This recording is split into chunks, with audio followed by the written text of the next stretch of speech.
Okay, members and friends, this is 3 days before court, and I still have to be a mother.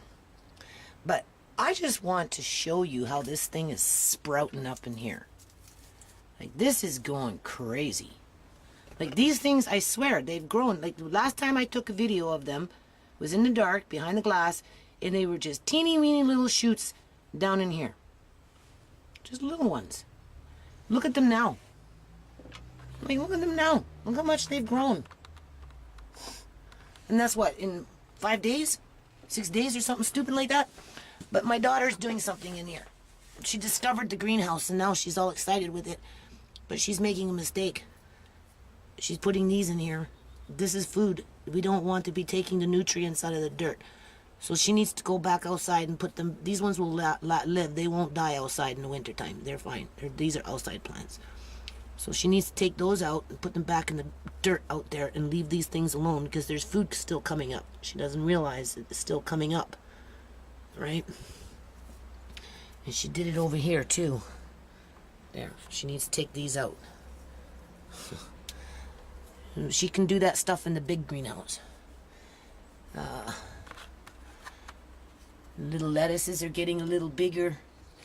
Spinach is getting a little bigger, although I bought some spinach yesterday. This guy's okay. This thing requires a lot of water.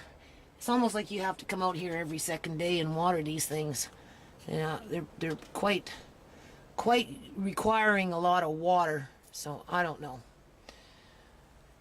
My little zucchini plants died down there. I guess they dried out or something. I don't know, maybe it was too cold. You can see it was dry. So, but anyway, we'll go back and I'm going to start making some olive bread now. Still on the comfort food. I still have to be a mom 3 days before court. Hold on.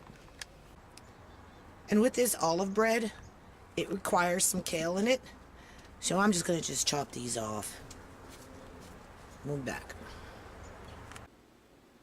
Okay, so again, 3 days before court, my middle daughter said all this food I've been making, this comfort food, has been working. It's been calming her nerves. And so my dad put an order in for raisin bread. But I can't, be going through a million books right now. So this is a bread machine book. And they've got some Romanian Easter bread. And it's kind of like more like a jelly roll type whatever, right? So I'm going to make this up, I think, after. But first what I'm going to do is I'm going to make some olive bread. So I'm going to try and do this. But I'm going to also use a different recipe. I'm going to make two different types. I'm going to make this one. And then in the book that we were just looking at, there's another one there. So I'm going to make two different types. This one has kale, so I can put kale in this one. The other one calls for feta cheese. My kids don't eat feta cheese, but I'll make the recipe without the feta cheese, so that's okay. And what time is it now? Because I tried to explain to them that, I can't be in the kitchen 10 to 12 hours every day, all day long. They're not little anymore. I'm not required to be in the kitchen 24/7, because I've done that in the past, right? Especially when I was homeschooling. I'd spend like 16 hours in the kitchen between homeschooling and cooking. It was like a full day. That's when I really learned what it meant to be like a teacher. Hold on a minute. Okay, so I just keep getting distracted all day long. Like 5 people later, and they're still bugging me. As you can see, the clock is ticking. And I just keep getting one interruption after another. My oldest daughter came back home after 15 days of trying it on her own. She couldn't stand it. Her roommate was bringing in people that were shooting up worse than she's ever seen, drooling on her blankets and pillows and getting blood all over. She said, Mom, I don't know what to do. I said, well, I don't know what to do either. I can't afford the hydro bill. So, I don't obviously want you living in that kind of environment. So, you can come home if you want. So she chose to come home. She said she was going to help me with the rent. But apparently the people that took her money at the complex, the management says she's not going to get it back. Because she's the irresponsible one. Never mind, the whole fucking place is a crack shack. Honest to God, it's a legal fucking crack shack in Surrey that has absolutely no services in there except bread coming in. That's their services, just bring in some bread and keep everybody high. and then let them duke it out in their bloody suites. They have like 5 or 6 bloody suites all boarded up just to keep the junkies out and all the drug addicts out and all the people with the mental illness out, and so they can clean them up and rent them out and then kick them out again.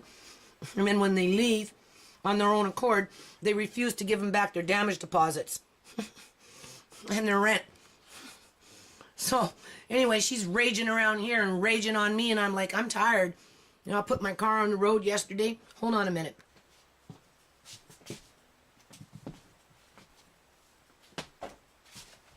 So yeah, I put my car on the road yesterday. So now I'm having to take my dad 3 times a week, maybe 4, right? Freaking $10 in gas both ways. I got no money. So he can go see his dying wife, because I think this time she's really going. She's just skin and bones. She can't breathe, you know, got her little oxygen thing on there, and they've been tube feeding her for the last several months, but it's not working. She's not putting on any weight. Like, she's just, it's amazing she's even alive. So, you know, I'm driving now, right? And I have to sit around. So what I'm going to do is I'm going to take my nonprofit. I'm going to do this tomorrow. We got court on Thursday, but, you know, she helped to pay for my insurance. So, you know, and they're, you know, been married for a long time, and they love each other, and, you know, just, you know how it is, right? So I'm going to take my dad there tomorrow, and I'm going to sit in their little common area, and I'm going to work on my nonprofit books. That's what I'm going to do. So he can visit and hold her hand. And she may even die when he's holding her hand. That's how sick she is.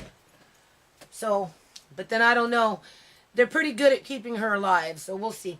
The point is I'm having to drive now. You know, be out of the house for 4 hours at a time. Driving and doing other things for other people, and then have to come home and argue. And I've been arguing with my daughter since she's been back, because she's really hyper, and I'm like, I'm not, you know, I'm tired. I'm 91 pounds. What part of that don't you understand? It hurts to talk. You know, I tell my dad, you need to go rest for a while. Leave me alone, because I can't talk. You sit there, you know, I feel obligated that I have to talk to you. I can't talk to you all day long. I need to do work around here. I'm the only one that does this shit. And then another one comes through the door, and I'm like, you know, depending on what we're talking about, you know, the octaves go up, because everybody's got something to say around here, right? You know, so you figure, you know, my son, my 3 daughters, my dad, that's 5 people. They go through the chain, and then they come back and they start again. And finally I said to my daughter, like, you just can't stay up here. Oh, but it's messy downstairs. I'm tired of cleaning up. I don't want to clean. You know, that. And I'm like, you know what? You're not paying rent. Be grateful you got a bloody roof over your head, for crying out loud. I don't want you up here in my mix. I don't want your hyperactivity. I can't deal with it. I'm nervous. I'm just nervous in general. I have panic attacks all the time. You know, I'm worried for my grandson. Like, you know, my daughter moves out, she moves back, she moves out, she moves back. And like I said, 7 months out of this last year, she hasn't paid rent. That's a lot of fucking money. No wonder why I can't meet my bills. Oh, goof, you know, Judy, goof, yeah. Slamming the door and storming around, and I'm like, it's amazing I don't get sick. Like, it is amazing I don't get sick. You ask my kids, they will tell you, does your mother get sick? Like, sick, right? Like, sick. And they'll say no. Once every couple, 2-3 years, I'll get a cold. Like when I got that Fukushima radiation cold. I was hacking there. And my nose was running, and, you know. But other than that, I don't get sick. In the 30 years that I've had my kids, I've only caught the puking flu twice from them. And even then, I'd only, once in the 30 years. I can only think of one time. You know, that's kids. They come home with it from school, right? Because they get it on their hands, they stick it in their mouth, and they get it. That's how it gets passed around, right? That's how it gets passed around in those boats, because everybody doesn't wash their hands and always touching things, right? But I don't get sick. I lose weight. I'm depressed. I get panic attacks, right? But I don't get sick. And as you can see, I'm still trying to make comfort food. And through all this agitation that I'm getting all day long, I'm bombarded constantly. You know? I locked the door. I said, go away. So she's mad at me because she doesn't want to be downstairs, but that's too freaking bad. I said, you can just move everything away from the couch there, make yourself a little nest, and be grateful that you got something to sleep on that's nice and warm right now at this point, because you have to remember I'm kind of moving the basement around now because I'm setting up some sewing down there, and plus we got all those dishes still sitting there waiting for me to show up. I've been asking the kids, well, can you at least put away on that one cupboard there that I'm going to lock up with the dishes that are washed? You know, pick the few things that you want and the rest of them, you know, put them on the shelf for me so that when I come down, if you haven't washed any, then at least those ones are put away. We'll see. Like my kids are stubborn. And they're acting out. Like, this is what kids do when they act out. Responsible adults don't leave everything for their mother to do. And they sure in the hell don't go around calling their mother a goof and other names when they can't get what they want. And I only get that really from two kids. I get that from my oldest daughter and my middle daughter. My second daughter, oldest. Not from my youngest. I don't get that. My youngest will go away, leave me alone, but she's very seldom is she cheeky with me. So I'm trying to do this bread. And there is no raisin bread today because I'm already tired. I woke up tired. You know, I don't even want to fry chicken and rice and onions, and I don't even want to feed them right now. Like, I've wasted like 3 hours just talking and having to have, you know, some kind of conversation with them all. Some good, some bad. And it's a hit and miss from day to day. Now, mind you, everybody's all antsy, right? Again, we got court, so that doesn't help, right? So that's why I'm doing this food, and the food is working. But my oldest daughter needs to get it through her fucking head. Like, this is enough. Enough is enough. Enough is enough. And she wants to blame me. Oh, I had a place, but you asked me to come home. Well, yeah, come home and help pay rent if you're not happy there. If you're being put at risk to disease because you got people coming into your place because your roommate doesn't respect your apartment and wants, you know, every Tom, Dick, and Harry to lay up on the bed and, you know, leave their needles lying around and their saliva and their blood and their garbage. And I mean, what kind of mother would leave their child in that environment? Regardless of how old the child is. And we know that when they're doing drugs like that, emotionally, they're like bloody 2-year-olds. Did a video on that already up by the front room, right by the garden. They're not adults. They're not even functioning addicts when they get to that point. You know, roommate was leaving her needles all over the place. Well, see how it feels. How does it feel? You know? Shoes on the other foot now, right? So anyway, I don't know. I'm going to do this bread. I've been cussing to myself, right? Telling myself to tell them to leave me alone. As soon as they come to the door, I'm not opening it. That's it. I'll make this bread, and I'll try and get my dad to go see his wife tomorrow, providing there's not a whole bunch of snow on the road. I mean, for court, definitely, I don't care, rain, shine, or snow, I'll drive to go for Andre. But if it's raining, snowing tomorrow, and there's snow on the road, I'm not going out tomorrow, right? I'll wait for Thursday, and then maybe tomorrow I'll make some raisin bread. Otherwise, my day will be shot tomorrow. Because by the time I drive there, sit there for 3 hours, 2 hours, or whatever it is, come home, I'm exhausted. I'm 91 pounds. I'm exhausted. What part of that does my kids do not understand? But I don't get sick. You see, that's the thing. Mom doesn't get sick. Mom doesn't lay up on the couch and complain and cry. Mom's always working all day long, right? You know, pretty much like out of a month, 30 days, you know, it may be 3 days, you might find me resting. Like watching TV with a blanket and just resting. But other than that, I'm on my feet working all day long doing something. Or doing something for other people. And now that my car's on the road, you know, I gotta watch myself because then I become a taxi and I'm driving everybody around fucking town with no gas in the tank yet.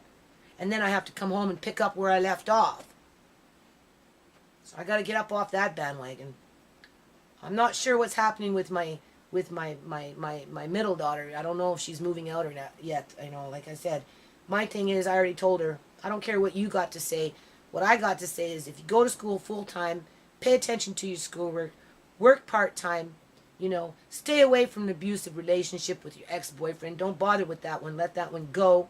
Don't introduce any more new relationships. Just focus on your schoolwork. Then fine.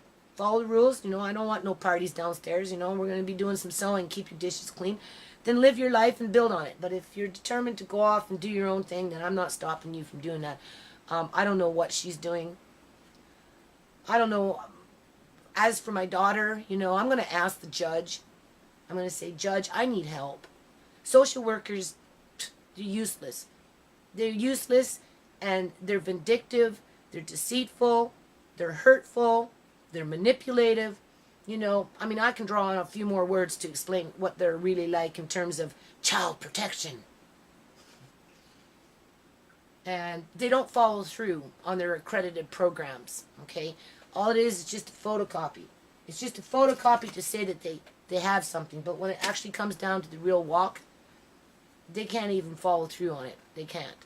So I'm going to ask the judge to somehow get my daughter into the detox first, and before she leaves detox, to ensure that she goes straight into a rehab program. And she's there preferably for 6 months.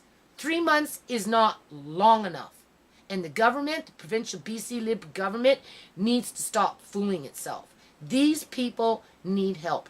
If you can spend $1 trillion on one human being, like you have with my wife, my dad's wife, not my wife. I'm heterosexual. I like men. I don't have a man in my life, but I like men.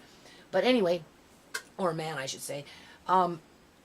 If the provincial government, I don't care what government it is, but through the healthcare system, over a period of 45 years, at least, if not 50, over $1 trillion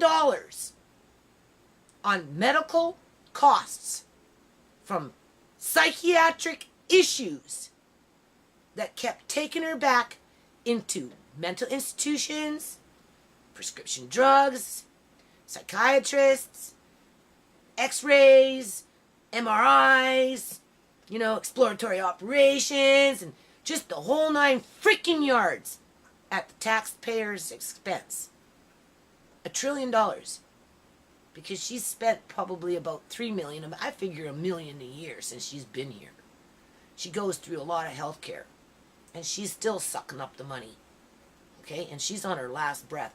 And if the provincial government and the federal government can do that for these types of people, because this started when she was young, I'm sure they can help the young people right now that are falling through the cracks and being stuffed into legal crack shacks so the cops can go in there and rustle them up every now and then when they're not throwing them in jail, to release them, to have it start all over again without providing the proper health care. Because that's what's missing in my daughter's life right now, really, honest to God, is the proper health care. This accredited program that was waved in her face isn't proper health care. That was just a charade. A charoo, it was a trick. It was a trick on the social worker's part. Now, why they do that, I don't know. Obviously they want to keep the kids, so the more they can keep the parents drug addicted, the easier it is to keep the kids. But at the end of the day, we live in a rich country, and with universal health care that's being chipped away at on a provincial level by people, by the provincial MLAs, bringing in user fee after user fee after user fee, which is, by the way, criminalizing people. Pretty soon I'll be going to small claims court as they try and get $160 out of me, the provincial government, for ambulance fees that in essence was the result of a social worker after the fact of taking my grandson that pushed my middle daughter over the edge of suicidal thoughts and actually passing out and having seizures. I didn't do that. The social worker did that, but I'm required to pay for the ambulance fee even though I was on welfare, and now I've been cut off. And no, I have not received any child support since. No welfare, no child support. that's what I'm going to be going to court on Thursday. The judge's going to say, well, what do you do? Well, I don't know yet. I haven't quite figured it out. I know this, though. I will not do any daycare until my grandson's home after the fact of at least 6 months to a year, to a year, depending on how well and how quickly he adapts back into his routine of having seniority in the house as he had before they took him. So, in essence, they're preventing me from gainful employment now because I cannot do daycare. I can't. If I do daycare and get my grandson back, it will become that Cinderella syndrome right away where he will have to compete to, for attention. And I won't do that to him. So my only option right now at this point, when I can get to it, because I'm so busy with other things, will be my costumes. And the children that want to remain in the house, like my 15-year-old, she'll be contributing towards rent, assuming that she can keep her job. Now, if for some reason she can't cope with it or whatever, I mean, obviously I'm not going to drag her by her ear and make her do something she can't do. But I'm pretty sure she can. What I'm saying is, if I have to, I'll go back on welfare. But at this point, I don't have to. And, but, it's amazing I don't get sick. But that doesn't give the right for my kids to abuse me, whether it's not doing dishes, whether it's like just, like my daughter calling me a goof. Anyway, we'll be back. Let's make this olive bread. I don't know if that's what I wanted to tell you. There was something I wanted to tell you. Maybe I did, maybe I didn't. Like I said, I'm really, really, really, really, really, really, really tired. But every day I wake up, I always say, well, there's only so much you can do in a day. And as long as you're doing something, try and be productive at something. And keep things in perspective. So, the judge has a million things to read right now once it gets submitted. So, I'm behind on my more recent paperwork that I have to hand in. I haven't finished it yet, right? I've been too busy with other shit, right? So, I figure I will do that a little closer in the middle of, like, the first week of January or something. My lawyer will be able to do it very easily. And so that gives me a couple of more weeks to work on it. But outside of that, come Thursday, I would think that he's going to submit all the other stuff, and that's plenty for the judge to read. And if the judge is really serious about helping, other than just maybe keeping Andre for profit, then the judge will order for a social worker, not the current one that we have. We need to remove ourselves from abusive relationships. I don't know why that social worker is abusive. I don't know where it says anywhere in their job description that they have the right to be abusive. But you just remove your... So a different social worker needs to be appointed. Somewhere in there. And they need to focus on the detox first. And they need to access the universal health care that we have. And they need to start distributing the wealth within that budget more evenly. And not put all their eggs in one basket. That in that basket, in essence, those eggs are useless. They're not producing anything. The woman's dying. She's been dying ever since I've known her. And I've known her for 30 years already. But she's never died. Because most of it's been up there. And the healthcare system has coddled into it. And because she was a union worker, a supervisor for a financial department in the provincial government, she gets the green card, the Go Pass, to be abusive.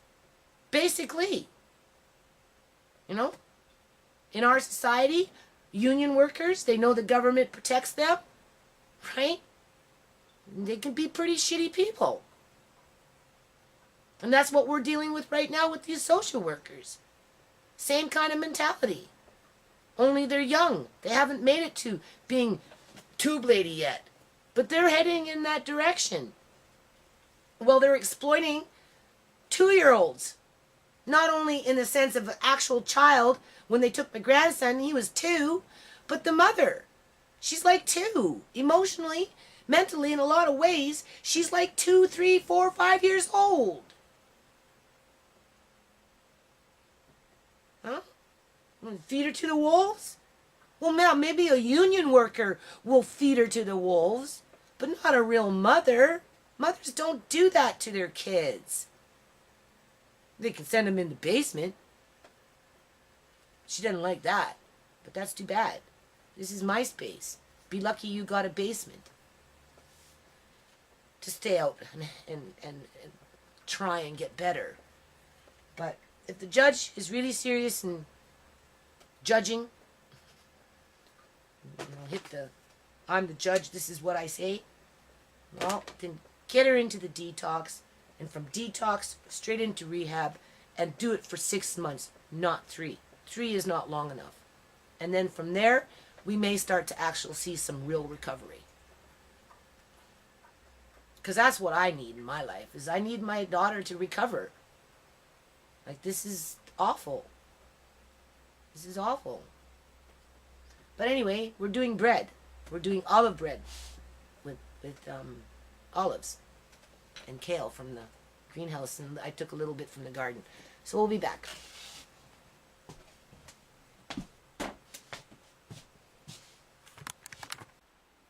Alrighty-o. I don't know, it said, mix it in a bowl and make it well and blah, blah. It's not your standard dough mix. And, knead it until it's soft. That dough is not soft. I don't know why. I don't know what they consider soft. There we go. Mama's Italian cookbook. Anyway, it's got to sit in here for an hour. So I'm going to do the water thing on the bottom with the tray. And then punch it down.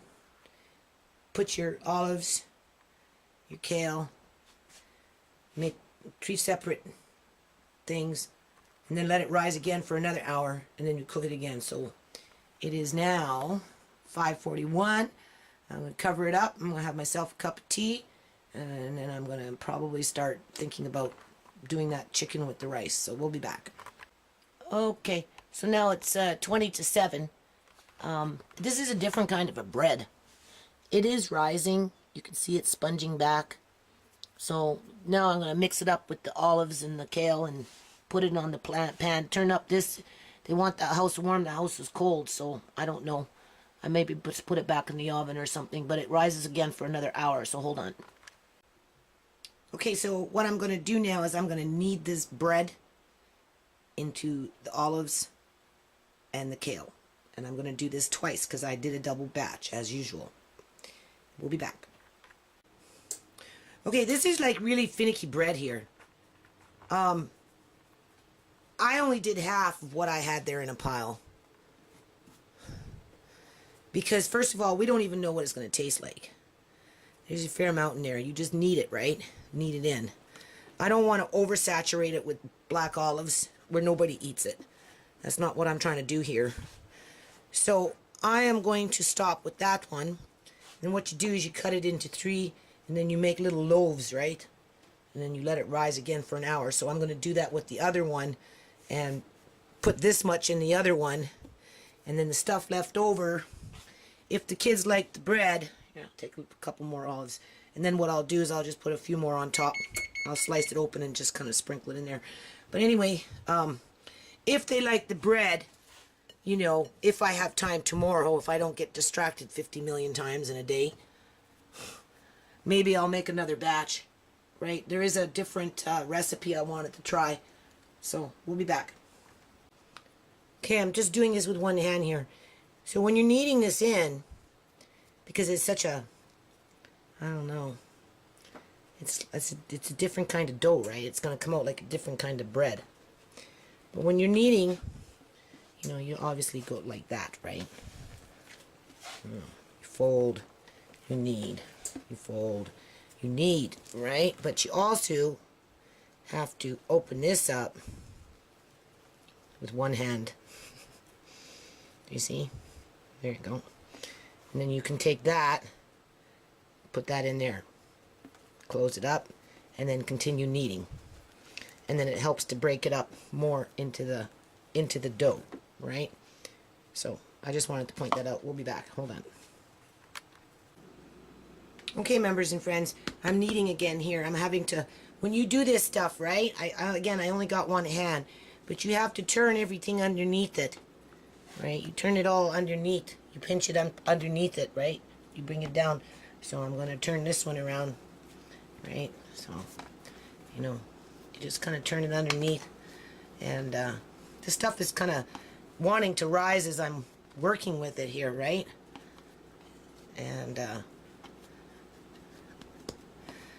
right? And then that's what it says, by 3. So that's just the kind of bread it is, right?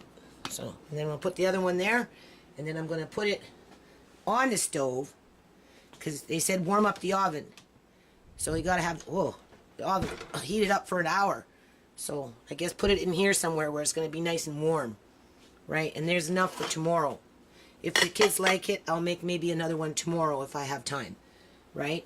Because I didn't overdo it, right? I may go like this, like I can go like this. I'll put some olive oil on it, and you know, I can always stick in a couple more, just kind of like that. All right, just to give it, but it's saturated through the whole thing, so I'll just give it a bit more. Anyway, my camera's getting greasy here because it's olive oil, so we'll be back. Okay, so it's supposed to snow, so you know the house is cold even with the heat on. Again, I'm in a very arid kitchen. So we got the oven on 475. What time is it now? It's 7:05 now.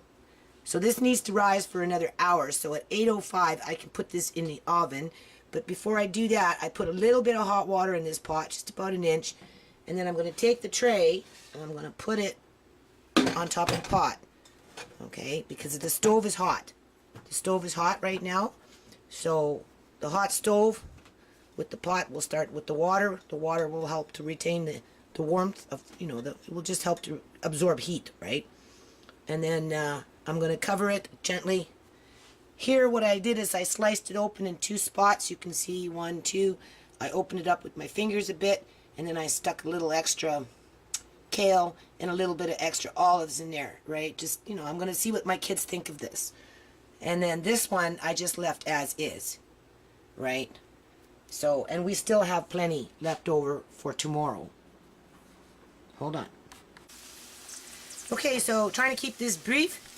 It's now 7:59, and now I'm making the rice with that leftover chicken. So I put some olive oil in there. You're not really supposed to cook with olive oil. You're supposed to only use it in your salads and as a little like seasoning after the fact, because it, you know, kind of cook out the vitamins. Not that there's a lot of vitamins in there, but anyway, it's tasty. So that's what we're doing. This here is that brown rice. Somebody got into that chicken and took out a whole bunch, but that's enough for what we're doing. And then I've got some white rice here. And then I've got some seasoning salt after the fact. That's for tomorrow with the bread maybe. And then these things only got about 5 more minutes to... Ooh, look at that. That really puffed up. Quite a bit, actually. So 5 more minutes. We'll just let it have its 5 more minutes. And then because the other day I was downstairs doing dishes, and I got into my old deep freeze. These old chicken backs. So I guess we're making another soup. And then I'll give the bones to the cats. Or maybe I'll make some cat food for them with some rice and stuff. But you can see these are just straight up old chicken bones. See? Just chicken bones. Chicken backs. That's it. But it will make a good broth and a little bit of meat. And then what they don't eat tonight, if there's anything left, will go in that soup. But I don't think so. I think this will all be gone by tonight. So if that's the case, then maybe I'll do like a noodle in that one instead. So we'll be back. I got 5 more minutes. Oh, 1 more minute before I can put this bread in, and then it's in for 20 minutes, which gives me just enough time to make the food. Hold on. Okay, so one last boo. I don't know if I should be brushing it down a little bit with the olive oil. I may do that and just top it off with a little bit of salt. Hold on. Okay, so I brushed it down. You can see that salt. That's that really good, tasty salt. And I brushed them down a little bit. You know, just let the oil kind of drip up over them a little bit. Sprinkled some salt on top of them. Oh, there, you can see it there, see? Hold on. Okay, so I mixed everything in there. Put a can of corn. The little teeny weeny bits left over from that kale, the stalk part there. Oops, sorry. Stalk part, I just chopped them up real small, right? I didn't put them in with the bread. I just peeled off the leaves. And then I sprinkled some spice on there. Now I'm going to mix that all up. I put a little bit of water, and I'm using this bowl, you know, just so it doesn't stick, right? And I'm putting this bowl up over top of it so it keeps it nice and warm, right? So hold on. Bread is coming out in about 5 more minutes or so. So I cut some fresh tomatoes. There's the bread. Looking pretty good. There's the rice. And then I'm going to make this, I'm going to try and make this as fast as I can tonight. Cool it down and stick it in the fridge because tomorrow I got to take my dad to go see his wife. So I don't know how much time I'm going to have to do anything. But anyway, there we go. And, well, it's food, right? Call Shmate. So there we go. That's what this comfort food looks like for tonight. So 8:41 and I'm sitting down to eat, and then after that do a few dishes and start again tomorrow maybe.